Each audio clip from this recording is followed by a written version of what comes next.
Can you see me yet? No, I have.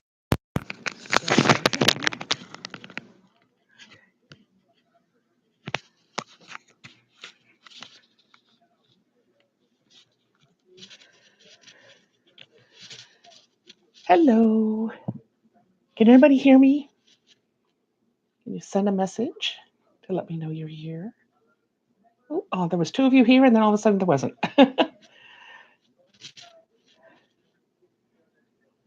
Okay. Audio looks like it's on.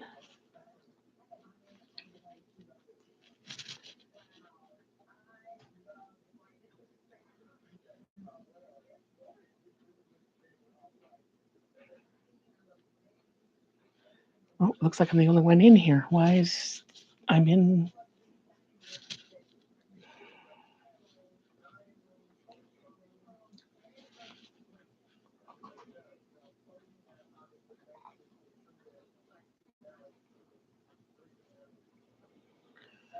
Okay.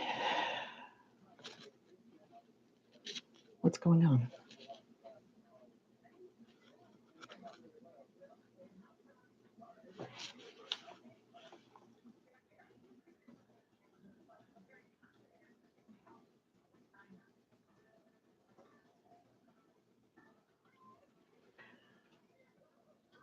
Ah, okay. Hugh hears me, so that's good. Okay.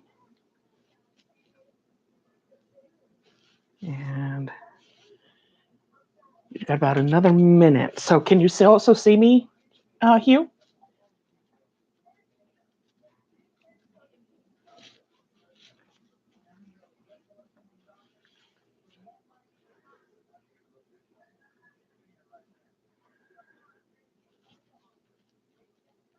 Okay, good. So you can see me.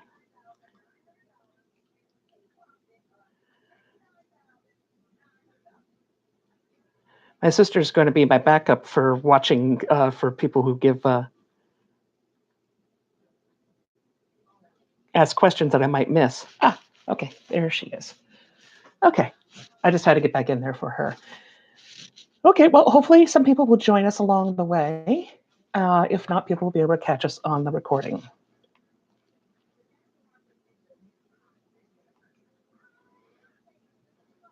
I don't. Okay. All right, today we're going to be talking about connections. Who are you connected to?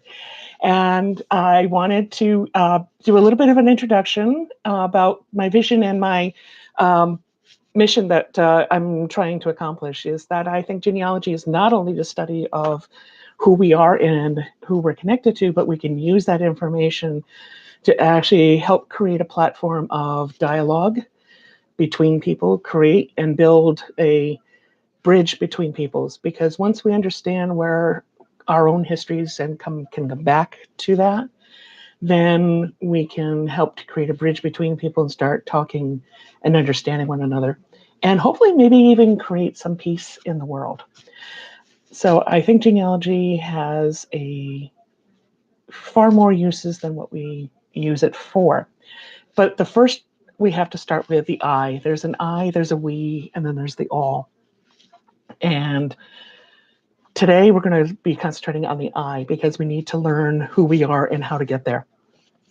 And part of that is finding out who our ancestors are. So my vision is to help create that platform so that people can create a dialogue and create more vision. I'll be happy to go more into that later. And I will be putting on some videos specifically about my vision and mission. And my mission is to heal the world one family history at a time. So I'm so glad you're here. And let me tell you a little bit about my story. All my family was born up in the Berkshires and lived in North Adams. And that may, because we're living in the same state, may seem like, oh, so she only went one county over. But that can be like a big, huge divide. And it was. So my mom and my sister and my dad would talk about all these people, and I had no clue who they were. Though my sister doesn't want to be on the screen, she could tell you for sure every time they would mention who's that again? So as my friend likes to call it, I always kind of felt like I was the unicorn out in the backyard, uh, just because I was born down here in Hampshire County as opposed to Berkshire County. So I didn't have the same frames of reference that other people do, and that made it difficult for me to feel at home. And so she brought home an assignment from her history teacher, which was really, really cool because it was to do the first 4 generations of the family. And we genealogists are a corny bunch. So immediately when Star Wars came out, the saying went, once bitten by the genealogy bug, forever shall it dominate your destiny. Yes, I did say we were a corny bunch. So that kind of started me off, and I've been doing it off and on for the last 42 years.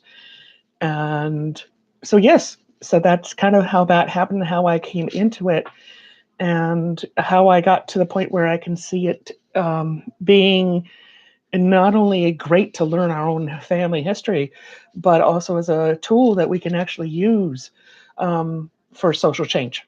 And that kind of has been a seed that's kind of been in me since 1984, when I wrote a story about the how religions. I was taking world religions in college, and how religions were more alike than we are different. Hi, Carla. Uh, so yes, so that made life a little different, but I didn't really. That kind of was a seed that kind of went in, but it didn't grow, and so that was kind of different. And so that when I finally went to Visionary Business School by Ryan Eliason, um, things started growing. And then I went to this Visionary Business Live in San Diego at the beginning of November, this November, and boom. All of a sudden, I really realized that I can not only teach people how to do genealogy, but tell them, hey, you can use this for so much good. So it goes beyond your family. And that's kind of really awesome in my mind. So this is why the importance of connection is. First, you need to connect yourself with your ancestors. So if there's something in your life that's great or not so great, our lives are good, bad, and ugly. But if you know what happened to your ancestors, you kind of know possibly what's happening with you, and then you can change it, or grasp it and hold on to it and run with it, because you're not the unicorn in the backyard. You're actually a member of your family, and that can be really, really awesome. And there are people, and I will post an interview with Ariel Beckel, where life cannot be so great, and people who wondered, oh, well, I don't want to do genealogy, I don't want to go anywhere near that, my family was awful. It can be very transformative, and again, I will be posting that video that I did with Ariel Bickel after this, and they can be very, very transformative. So there is a huge amount of things that can go on with genealogy. So it's not just your table being taken over by books and documents and newspapers and all those things. It can not only change yourself by learning who your ancestors are, by learning more about who you are, you can actually take that ball and run with it and help to change the world, one family history at a time. So that is why the importance of connection is to me, is because once we can form those connections with our ancestors, we can form those connections with living people. And that's how we make the social change. So I wanted to kind of give you that little bit of introduction before I go into how do we find and create all of this. Well, and if you see me looking, I'm just looking at my outline so I don't go too far off topic. First of all, you want to gather your family information. And that means talking to your people. And I will be posting again on my business page where to find the videos. I did a 5-day challenge. The videos are still available of how to interview your older relatives. So that is going to be very helpful when we're talking about this. But you want to gather any family Bibles and record the information. If you do have a cell phone, uh, that is a great way to record the information. One of two ways. Either you're taking a picture of a document or a Bible or the rocking chair, so that you can document that and who it belonged to. Uh, Somebody may have been a furniture maker in your family, or you're recording. You can use your phone, most likely with a. And by the way, you can cut the two ears off on an extra one of these, and just use the microphone to record a conversation. You could just put it in between the two of you, and that is a great tip that I actually learned from Neve Arthur. So you can record a conversation brilliantly, and being able to record and being able to hear someone's history through their own words and memories is an awesome event. And things that you can do. So that's where you start. You start with what you know. Don't worry about what you don't know yet, because that you're going to work on that. Work on what you know. And for some people, that may be very, very small. And for other people, it can be really, really big. So everybody's going to have a different amount of uh, things to document, things that they know.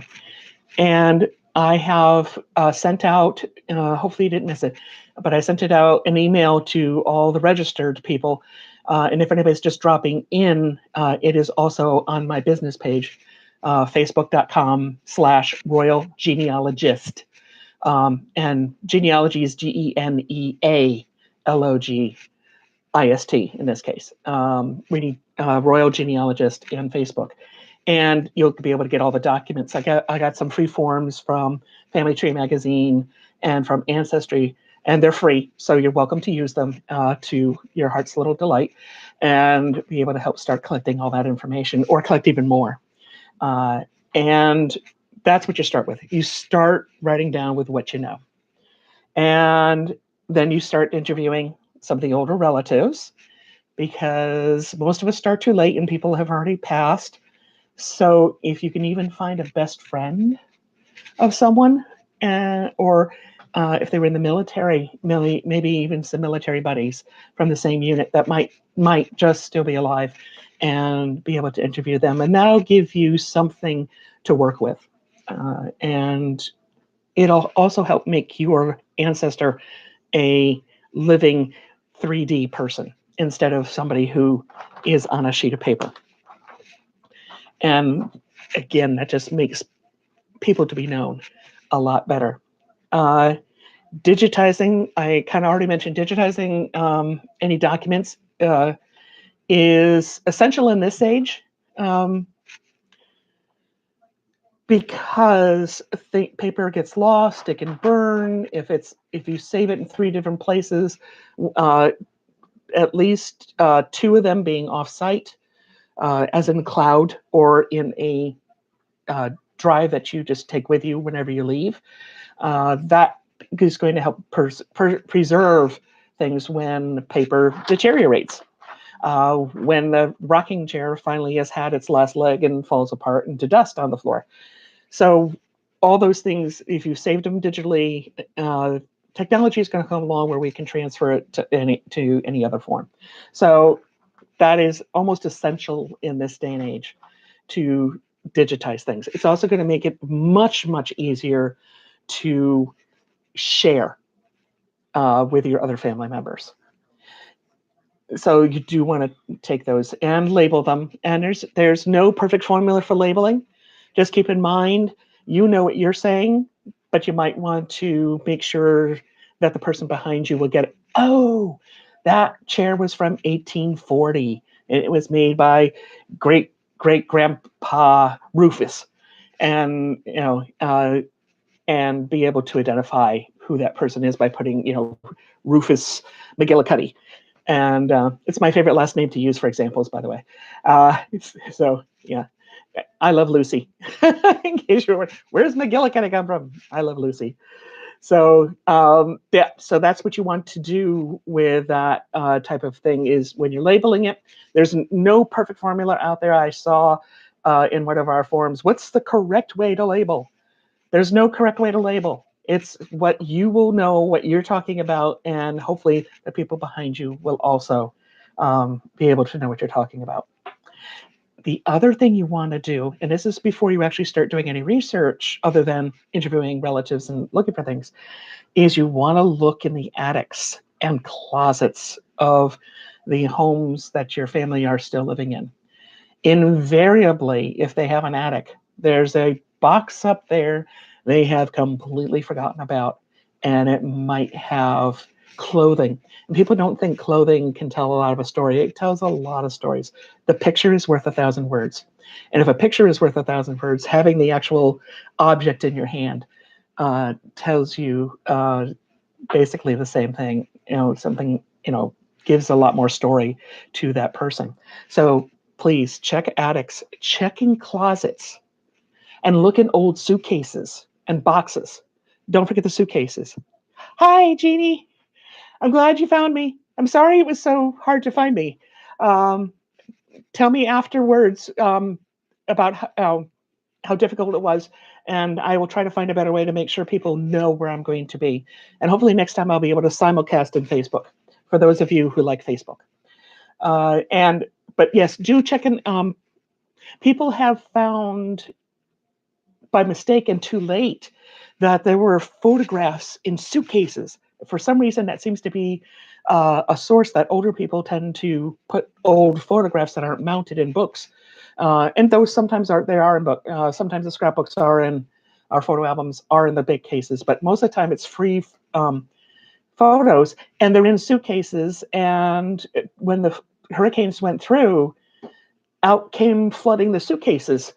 And when they opened them up, oh my God, here were all these water soaked photos from their family. And they had to hang them up and do all kinds of restoration. And I did a presentation for my Business Network International group, networking group, and I will actually make a video of that so that people will have the information on how to preserve photos that have gone through floods. But this is how they found out they had suitcases worth of photos. They probably inherited it from their family, carried it over, put it in their house, put it in their back of their closet, and everybody forgot about it. So when you get the chance, you might want to do a spring cleaning in a house, or fall cleaning, or winter cleaning, and just try to find out what's in those boxes. And you'll actually see some forms were in the Google Drive folder that I gave to everybody. Is some forms about how to record all that, so you know where it is and what it is and why it's important. So you'll be able to find it again. Even if you have to store, if you don't have a whole lot of storage to put it out, you'll be able to put it away somewhere. And that's why these things are important, because this is where you start. This is where you go to look for things.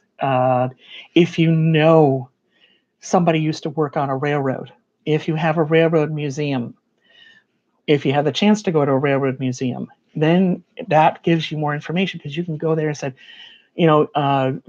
my great uncle used to work on the railroad, and he was a conductor. He was the guy who got to, pull the whistle. And in fact, one of our family members actually used to do that for my grandmother. Whenever he was going by in the house, though the house wasn't directly to it, the whistle is loud enough, he would toot the whistle every time he was going by, so she would know he was going by, which was really kind of funny. And do look for old letters, because my Nana and my Papa, on my mother's side, my grandmother and grandfather, they used to write letters, but they're redacted. There's letters where you can go through and actually see all that black that you see on TV and in mystery shows and action films about wars, and you actually saw the redaction. They had a code that didn't get redacted because they didn't know. They would Papa would say hello to your mother, meaning my Nana's mother, who was from Germany. So she knew he was in Germany at the time. So there are some really cool things you can learn from letters that might, even if they're fully redacted, except for that one little line, that can give you a lot of clues. So it doesn't have to be a big thing to give you a clue. It can be a very small thing. So it's really kind of fun. And this is why I love doing research, because it is so much fun to do, because everything is just kind of really, really cool. Uh, there are all kinds of depositories, online databases, online research tools, online places to learn all kinds of uh, things. And sorry, I was just signaling to my sister she could go, because I wasn't able to have her look for messages. That didn't quite work out, so that's okay.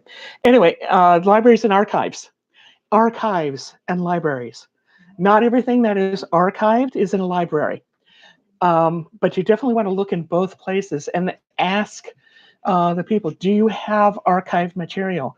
And there's all different ways to ask for it. Sometimes they're vertical files. There's all different ways to, all different things to call them, or how they store them. But this can be, and by the way, not all your information about your family is going to be in the town that they're from or they lived in most of their lives. Sometimes that information ends up in libraries that are just known for keeping genealogical material.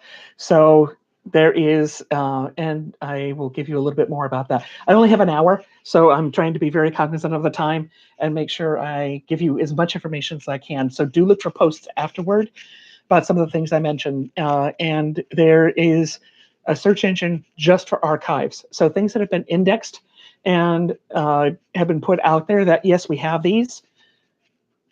Definitely look on those, but definitely look in local libraries as well, because a lot of times that stuff is not indexed. They keep it, but they don't know what to do with it because they're not archivists. And Melissa Barker, Barker, if you look up her, she is an archivist and she loves to tell people about that. And archiving is not something I'm an expert on. I know enough to look at them and how to go through them and how to find them, but I don't actually know anything about archiving. And you may actually be able to help your local library. Hey, by the way, go look at her, her blog, because she might be able to help you learn how to archive your local material. And that might help other people in your town be able to do that. So, and you'll find genealogy is not a selfish thing. Genealogy has, from its very beginnings, since roots, has been very much a community hobby, and it's actually becoming an industry now. So people actually hire like me to do their family history for them, and hopefully you're learning to know whether, do I want to do that? Do I want to hire somebody? So you're learning a little bit more about that as well here. So there's also in-person research, so you can go to the courts. Judy G. Russell, I am not forgetting to mention the law. She is called the legal genealogist, if you haven't heard of her before. Judy G. Russell, Russell. And she is called the legal genealogist. That's another way to look her up. And she does have quite a bit of a following. And she will tell you that knowing the laws of the time helps with understanding. Because things that we do today aren't exactly how we did them way back when. Just as cultures and ethnicities evolve, and as a human race, we've evolved, so has the court systems throughout time, and we learn, oh, okay, that wasn't the right way to do things. Let's change it, and we change the law, and we make it better. There were a lot of laws that discriminated against women, for instance, and now there are laws that make sure that, yes, women can own property. Yes, we can vote. And now people are working on making sure that we have equal pay. So, yes, there are a lot of laws that have changed and do affect how things, especially inheritance, have changed over the years. And you might have heard, and the widow gets her third.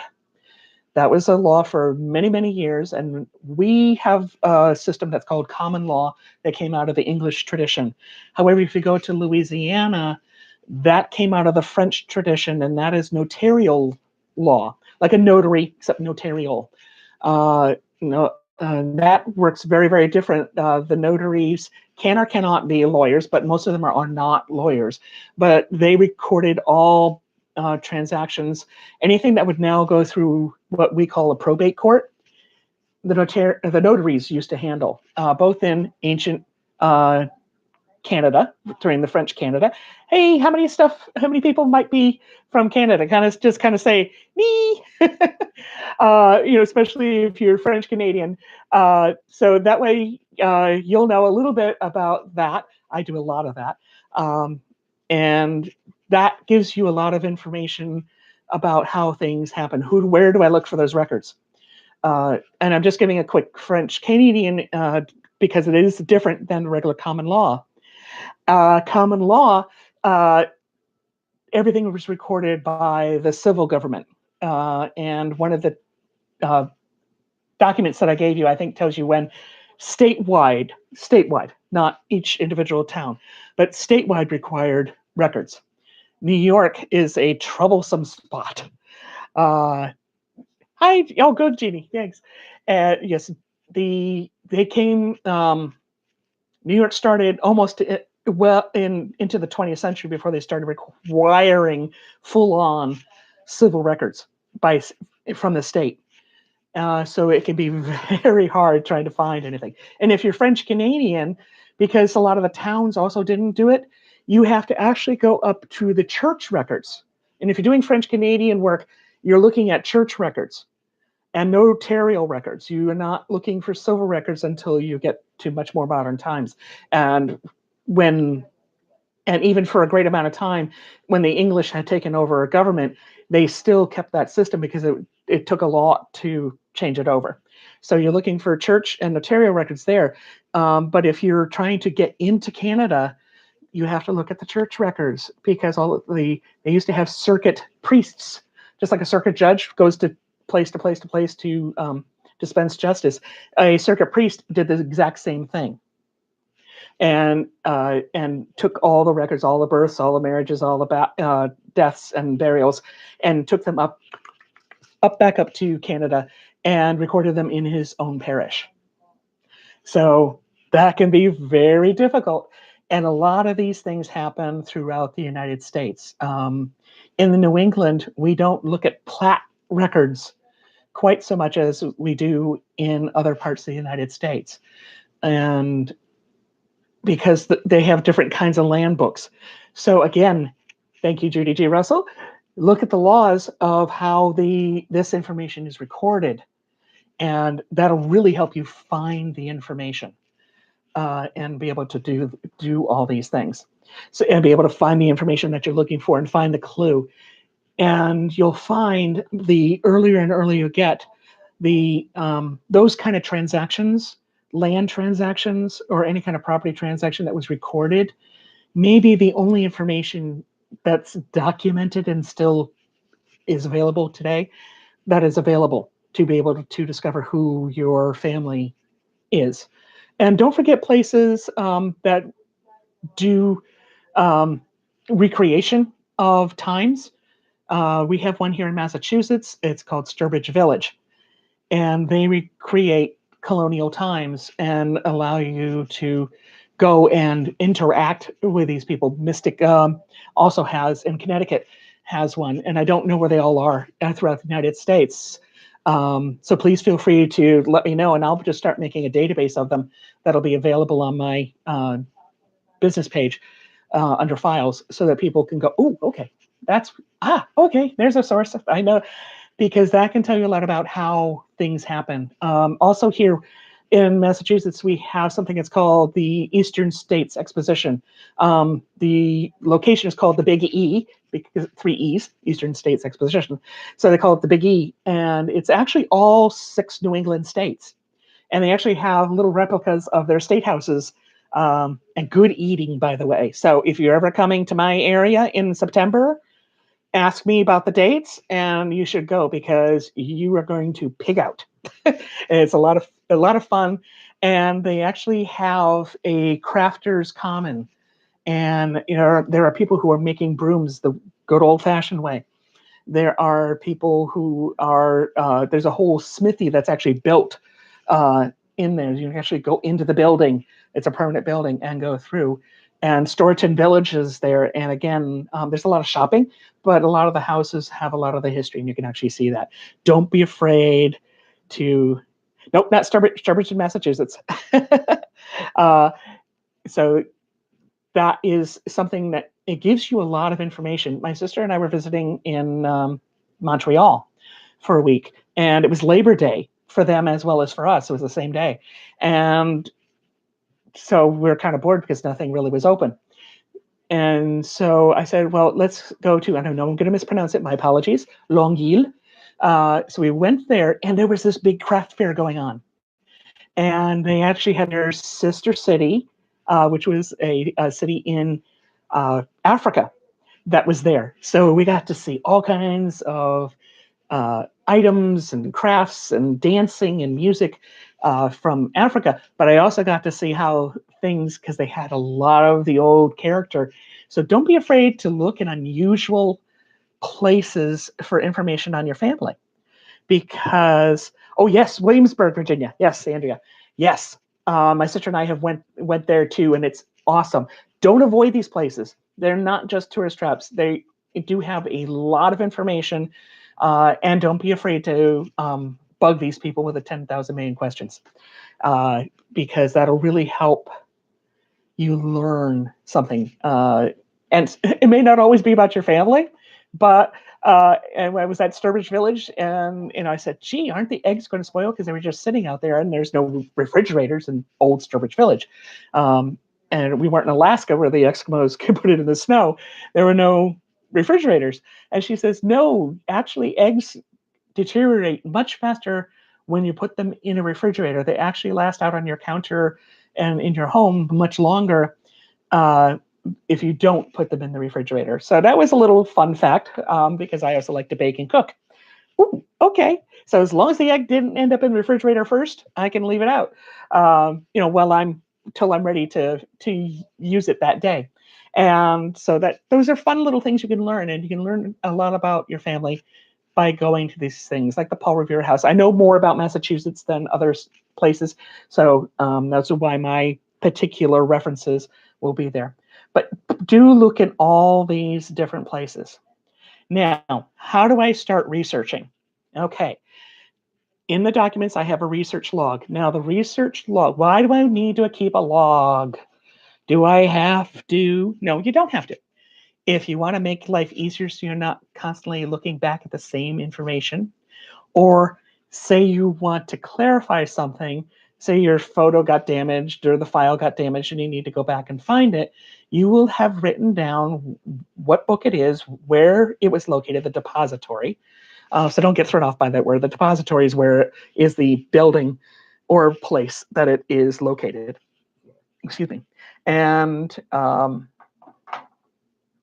then you can go from there. This is why you want a research log, is so that you can find it again later if you need it. Also, when it comes time to do citations, and don't get afraid, citations aren't as ugly and horrible as they seem, because there are two different levels of citations. If you're writing a book for the New England Historic and Genealogical Society for the Register, that is a scholarly article. You need to do the citations absolutely the way they're supposed to be. Citations are so that your family and friends can go back and look at the records that you went through and just be able to verify, oh, okay, that's that information, or be able to learn a little bit more. That's what they're for, and you only need to have that kind of information in a citation. So I'll get into that in just a little bit more, but don't freak out about citations. You're not, and most of us are not writing scholarly novels. So we only need to make sure that when we're quoting something, when we're getting information from somewhere, that we at least give acknowledgement to those people. And if you follow the Chicago Manual of Style, CMOS, which is available online, and a lot of that is available for free, though you can subscribe to it to get into the more detailed information. But cmos.com, I believe, is actually the website for that. You'll be able to follow exactly how to give it just the minimum amount of information that you need. So you'll be able to go that. Documents. In fact, I'm probably going to put out a video called Research Logs, Citations, and Documents. Oh my! So, because so many people freak out about citations, let me again get a little bit into citations. Citations are simply so that we, especially if we do publish it, and publishing means whether we put it online, it doesn't have to be in a formal book, or if we do create a book for our family, that's publishing. So as long as you are giving due fact, and you just want to get that, if it's a book, the name of the book or the name of the website, uh, who the author is, if you know, if, and again, it could be a group, it doesn't have to be a person, especially like for online databases. If you know who created the book, and now if you're using Ancestry will give you the citation at the bottom of the record and then tell you where they got it from. So you'll be able to put in both things, and where the book was located, if it was published, what city was published in the year, and the page. There's more that you can put in there, but at least if you cover those little minimum teeny weeny bits, even if you need more information, you'll be able to quickly and easily go and find whatever else you need. But that gives you a minimum. So everybody take a big collective breath. Oh, okay. Now I know, I feel much better. Because, and people say, well, why do I need to do this? Because at some point somebody may want to publish something, and if you've already done the research and you know where the book is and you know where the online database is, and you've documented it, actually copied off a document. I love when I can do that, because now I have the original digital copy of it, and then you can make notes on all kinds of other things. And again, I'll go more into citations on a separate video, because that is an hour-long video in and of itself. Actually, that could be an entire course. And so that information, you don't need to know right at this moment because you're just getting started. You just need to copy down enough information so that you can find it again, or somebody who's helping you. Say you do come up against a brick wall and you hire a genealogist to do it. They will have enough information to be able to go and work with that. So that's all you need to copy down for now. Now, the big thing in genealogy right now is DNA. What about DNA? How can I use it? What's the best one to get? Well, there are a lot of them that you can use. 23andMe is a good one. It also gives you medical information. Please go see a genetic counselor when you get that information, because just because you have a tendency to get it because of one gene doesn't mean you will get it, because there may be 3 or 4 other genes that are not mentioned in your report that you don't have markers for. And that means you wouldn't get it. So that information is great, but always consult a genetic counselor when you're talking about medical DNA results. So, and that's my aside on that, is because we don't handle medical. We are dealing with there are different types of DNA that we deal with. Now, the big one, because Ancestry and MyHeritage and Family Tree DNA, FTDNA, and 23andMe, they deal with autosomal DNA. Basically, that means it's anything but the XY chromosomes. So you don't have to memorize all these little terms. It's just, if you see autosomal DNA, that's the one that's going to help you find cousins. That's anything but your X and Y chromosome. And most autosomal tests now include mitochondrial. They don't all tell you the results. Ancestry doesn't give you mitochondrial results, at least as of yet.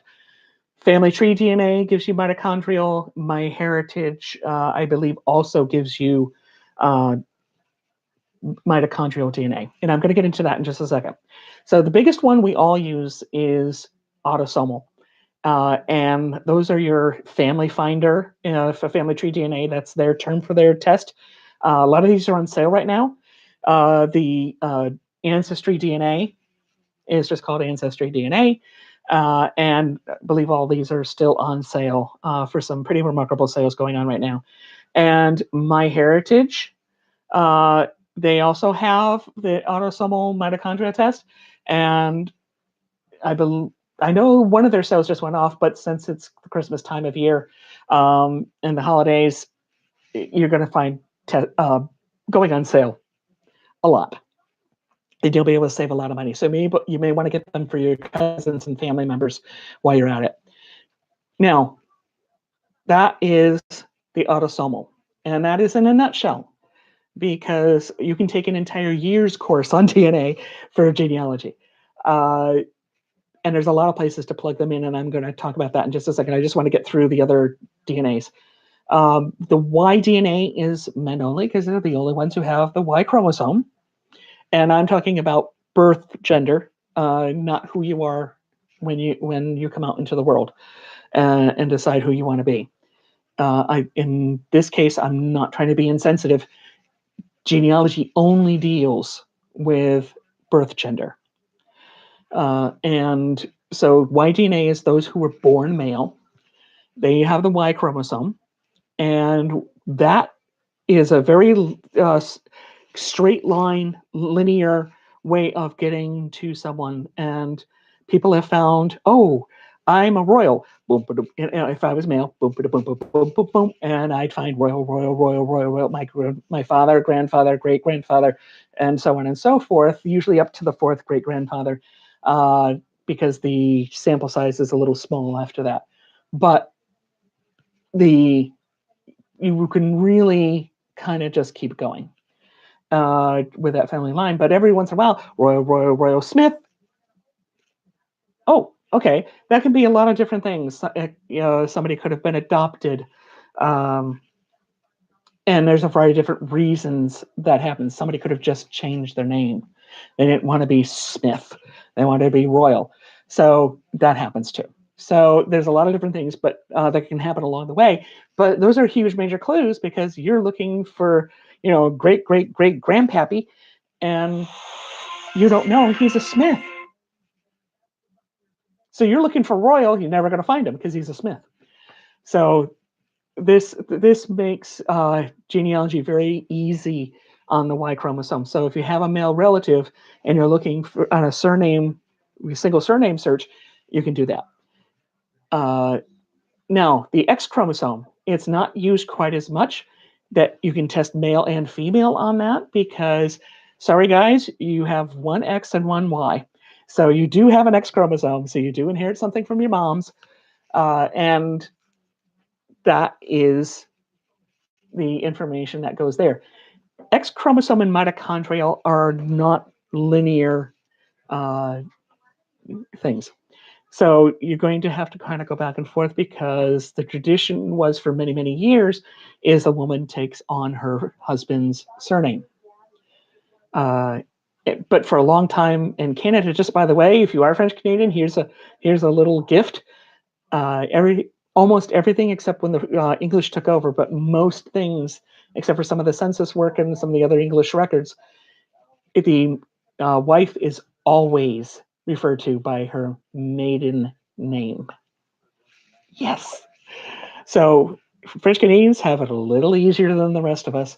So that just wanted to give you that little gift. Hey, I wish I was French Canadian. I am, but there are some people I've said who've told me that I wish I was French Canadian because I'm trying to find my great great grandmommy, and it's very difficult because you have to figure out what the maiden name was. Now, the mitochondrial DNA, and I'm going to get into that right now. Mitochondrial DNA is mitochondrial DNA is passed from a mother to her children. and it can only be passed by a mother. So only females can pass it on. But males also get it. So again, just like the X chromosome DNA, the mitochondrial DNA can be researched on both male and female. But once the male gets tested, he has to go up his maternal line, um, which was often maligned in a way. If you look through genealogies, a lot of times it's only the males who get carried down. That has changed for many years now.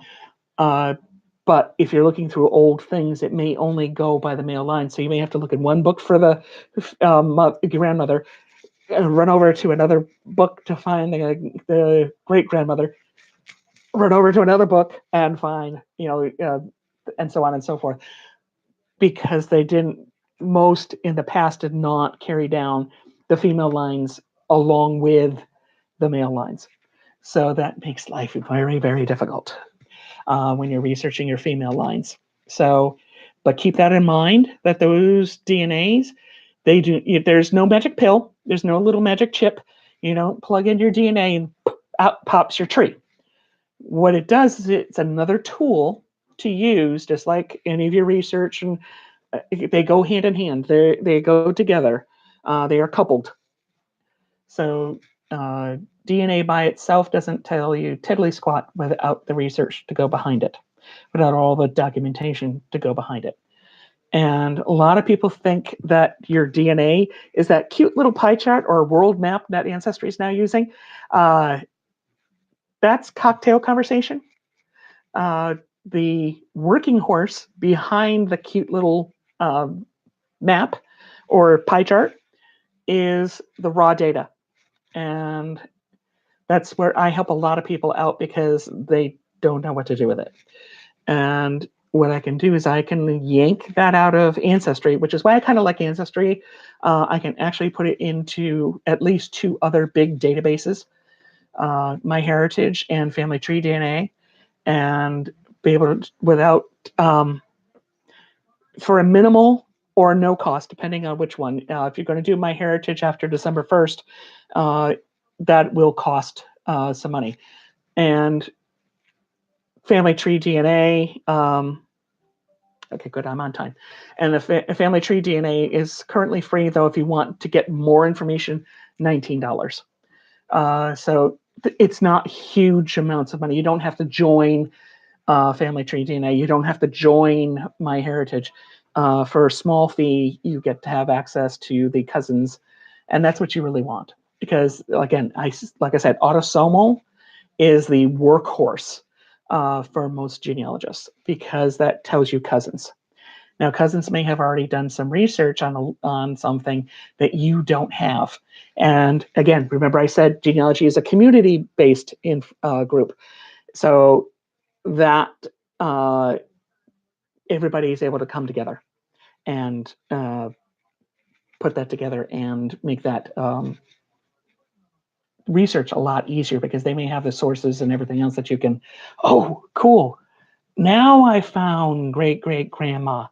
So yes, that's how sometimes you have to find somebody. Census work, documents, again, just getting out of DNA for a second, but it's along the similar lines, is so you're looking for somebody, you knew where they lived, but all of a sudden they're not in the 1850 census or they're not in the 1920 census.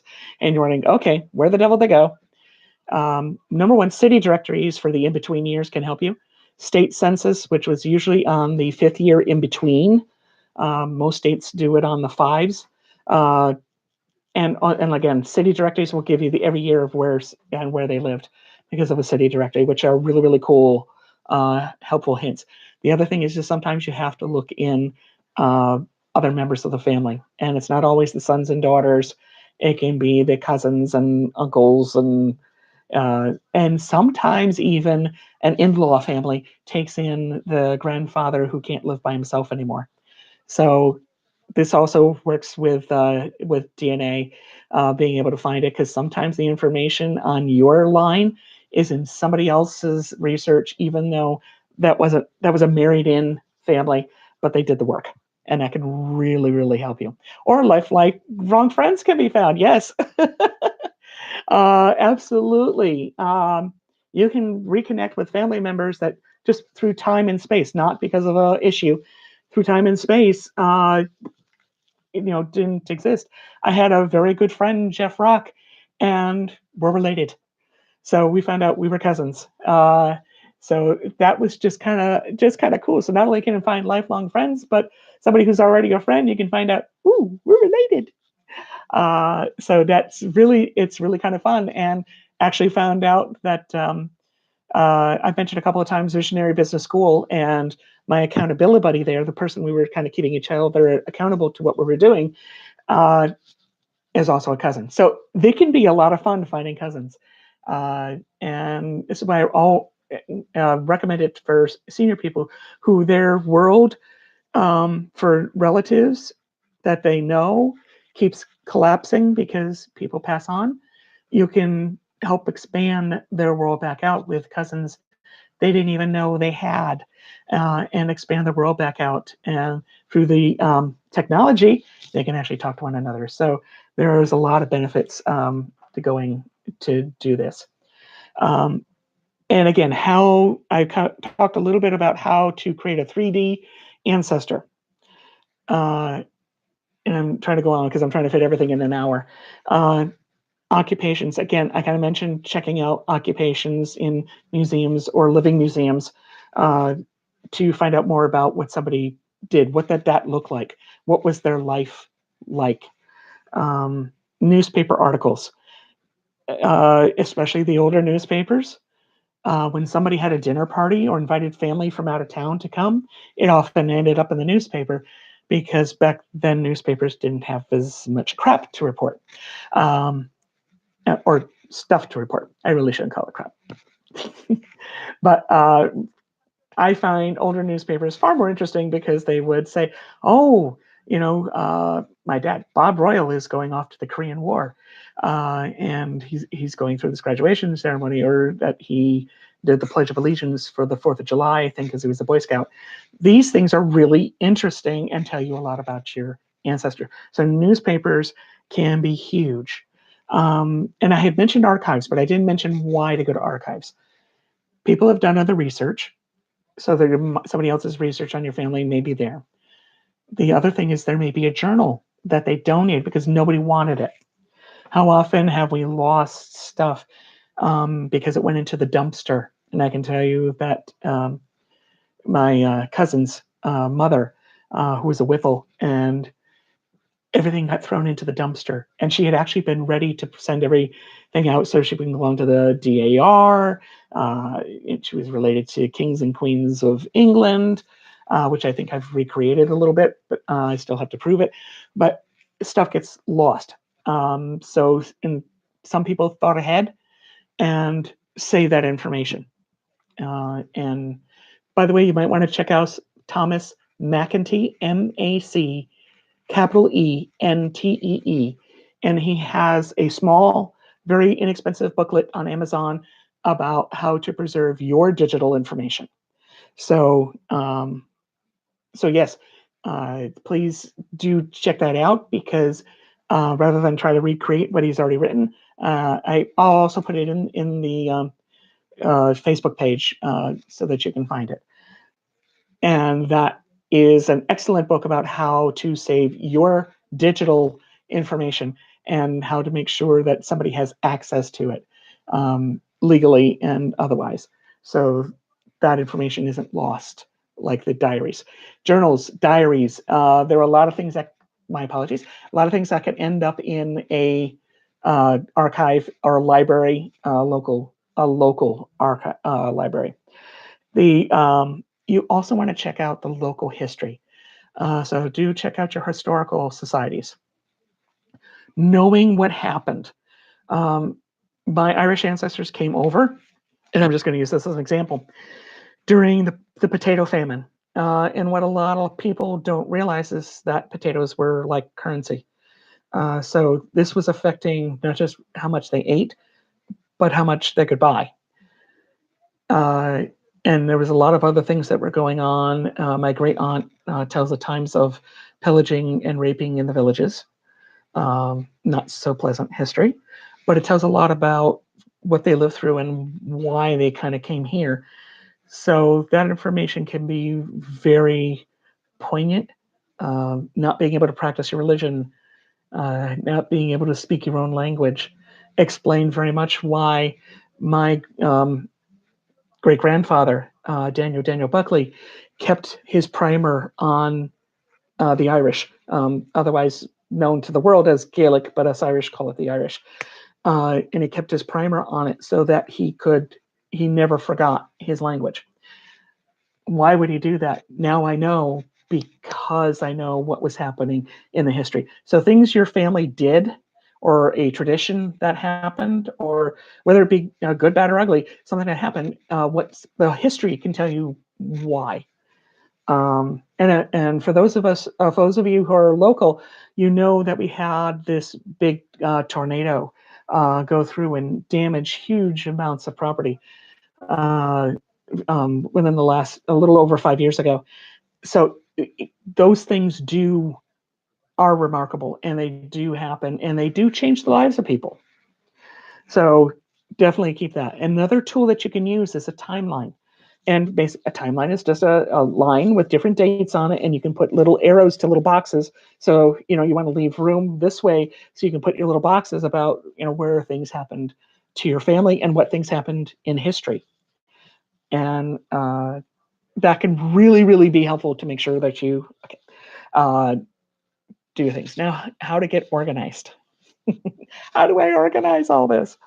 Okay, organization is any way that makes sense to you.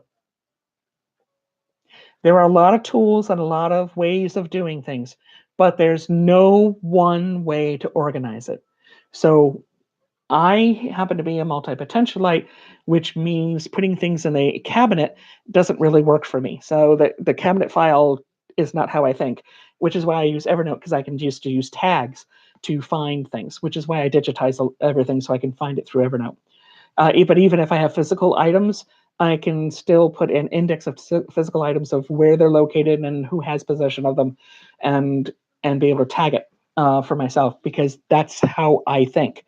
For those of you who like to work in a cabinet, OneNote is another one that you can use. And there's a lot of them. I know everybody can use whatever they want. Those two make the most sense to me to be able to tell you what things are. So whatever system you use, just stick to it. Only make changes if they really make sense to you. So whatever system you use, that's great. Just make sure you do organize it, because if it's all over the place, then you end up repeating research that you've already done. Research logs. Now you understand, oh, why did you mention research logs? This is why. So you don't have repeating what you've already done, which is a big waste of your time, especially if there's not any new information to glean there. It's one thing to go back over something because it might have been updated. It's another when you're repeating or spending money, because you definitely don't want to spend money on things that you've already done. And a lot of us are not rich, so we don't want to be overspending.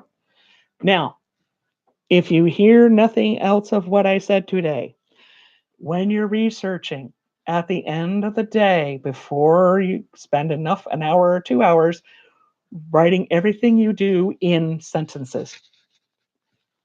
Okay, and you might hear my dog go off in just a few seconds, and he'll be very loud. Oh, and there he goes. So my apologies. It's my dad coming back in. So write. Put everything in sentences. There are a lot of dictating. You can use Google Docs. That's free. I was going to almost said Imagine Dragon. In Dragon Speaking, this is another program where you can speak it out if you're not good at writing. And actually, Microsoft Word now has a dictate. I haven't had a chance to play with it yet, but you can dictate things to it. So as long as you're writing, whether it's a physical act or whether you're writing verbally, it doesn't matter as long as you do it. Publishing. I want to make sure I get to that too. Publishing means you've just put it in some kind of form you can share. It can be online. It can be in a book. It can just be a chart. Whatever you do, you do want to share it with others, hopefully with family that's actually interested, or it may be with some new cousins you found. So whatever way you get to publish it, please do publish. Donate it to your local library. Some generations down, or some cousin from way across the country, because now it's listed as a book, can go through it in the library and, oh, now I know where all this information is. So you can really make someone's day and make sure this information is not lost. That's the biggest thing, is we have lost so much information over the years because people didn't pay attention to this, that it's really unhelpful. One last thing, because I didn't want to take up a lot of your time, because I wanted to make sure I gave you as much information as I possibly could, valuable content, is that I have a program that I'm hoping some of you will be happy to join. That program is going to take all these things I tried to do in an hour and really flesh them out so that you really know, how do I do this research? Okay, I'm coming up against this problem. Where do I go next? How do I do citations? How do I use this DNA? Again, remember I said some of these things are just, I can only give you a quick overview in an hour. There's other things that I can actually do for much more in 12 module sessions. This is what it's going to look like. There's going to be 12 module sections. The information is going to become at you on Fridays. Will be a 2-hour session. That'll go over the module information. Then on Wednesdays, the following Wednesday, I will have a Q&A session where people can apply to be in the hot seat. And it's really the heart seat. So people can, geez, I'm having trouble with this, and ask direct questions about the modules or things that are coming up with them with the course. So that means you get 4 hours a week with me to learn more about how to really do it. There are people who do 3-day classes. It's just like this hour. They can only pack so much into a 3-day or a 2-day class or a 4-hour class. This way I can give you much more individualized attention and be able to really teach you how to get there and really how to do it. Because again, this is about the I. So I do have a landing page, and let me just get that information here for you. Okay.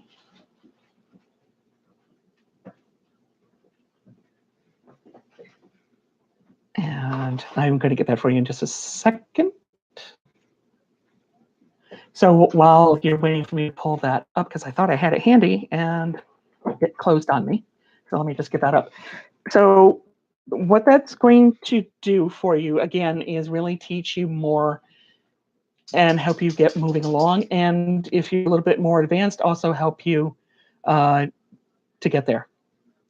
So that you're actually learning more about your families and what you need to go further and really learn your family information. And I'm just waiting for it to come up. Of course, it's taking forever to come up. And it's probably why it closed on me. And here it is. It is MailChimp, which is MailChi.MP, and this will also again be in my on my page.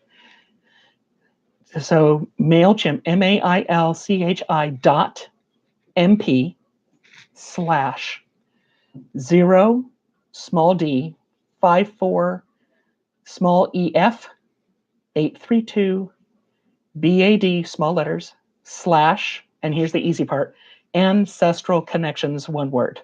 So ancestral connections. So the hard part was the little stuff in between. And again, I will post that on, and I'll send it out to all the people who registered. And if you didn't get to register, leave me a note with your email and I will send that out to you. And good. Haha, I was only a couple of minutes over. So I think I did pretty good. I hope all of you got to enjoy it. If you have any comments to make, great. I'm glad to hear them and see them, and any questions that you may have. So, and oh, some people want to know what the price is. I'm sure it's $497. It's not a whole lot of money. You get 12 sessions times 4 hours, so that's a lot.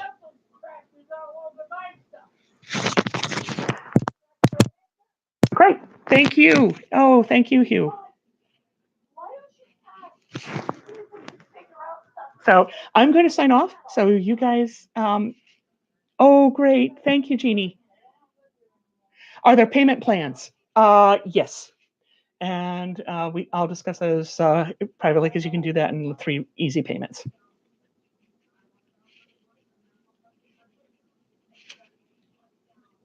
Oh, you're very, very welcome.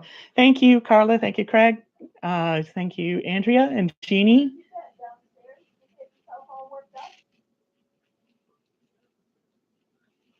Thank you very much. And you all have a great day. And I'm hoping everything went well and and recorded. So I will put this in the room. Oh, great! Thank you, Carla. And put that so everybody can do it. And if you do like it, do put the little thumbs up because that'll help more people find it as they try to look for it in YouTube. Okay, great. Thank you so much. And all of you have a great day. Bye-bye now.